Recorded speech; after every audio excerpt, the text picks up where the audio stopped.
আসসালামু আলাইকুম। লকডাউন শিথিলের মেয়াদ আরও 4 দিন বাড়ানোর দাবি।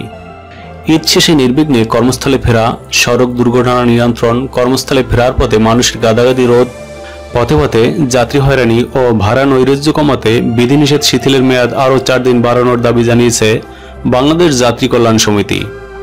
বুধবার 14 জুলাই গণমাধ্যমে পাঠানো এক বিবৃতিতে সংগঠনের মহাসচিব মোহাম্মদ মোজাম্মেল হক চৌধুরী এই দাবি জানান। তিনি বলেন, করোনা সংক্রমণ পরিস্থিতির ঊর্ধ্বগতিতে করোনা সংক্রমণ নিয়ন্ত্রণে জাতীয় কমিটির সদস্যরা যখন দেশে কারফিউ দেওয়ার পরামর্শ দিয়েছেন, ঠিক তখনই সরকার মানুষের জীবন ও জীবিকার কথা বিবেচনা করে আজ 14 জুলাই মধ্যরাত থেকে 23 জুলাই সকাল 6টা পর্যন্ত মাত্র 8 দিনের জন্য বিধিনিষেধ শিথিলের সিদ্ধান্ত নিয়ে সকল শ্রেণীর গণপরিবহন চালু করা হচ্ছে। এতে করে রাজধানী সহ সারা দেশের মানুষ 7 দিন যাবৎ পবিত্র ঈদ উল আজহা উদযাপনের জন্য গ্রামের বাড়ি যাওয়ার সুযোগ পেলেন।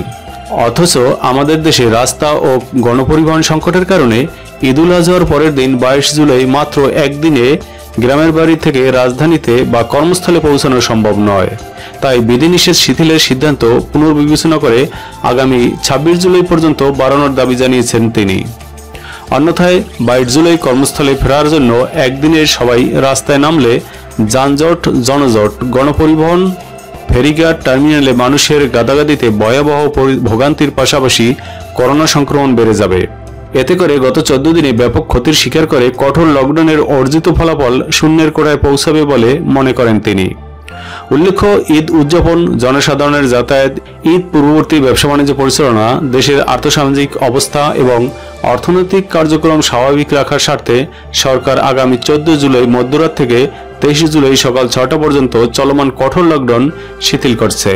তবে 23 জুলাই সকাল 6টা থেকে 5 আগস্ট মধ্যরাত পর্যন্ত আবার কঠোর লকডাউন শুরু হবে।